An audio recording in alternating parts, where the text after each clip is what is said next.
আজকে হলো সানডে ফুল ডে ছুটি। তো এখন মুভি দেখা হচ্ছে।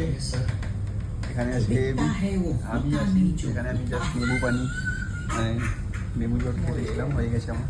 এখন এখানে বসে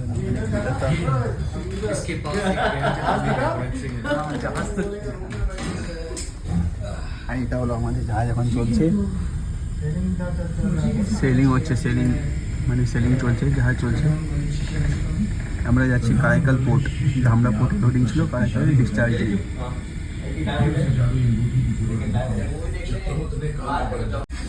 আর এখন আমরা খেলবো চেস। চেসের কম্পিটিশনে চেস এখন খেলা হবে, দেখি কে জিতার। ঠিক আছে এখন স্টার্ট করা যাক গেমটা, দেখা যাক কে জিতে। যে জিতবে তার জন্য cold drink, 1 case cold drink.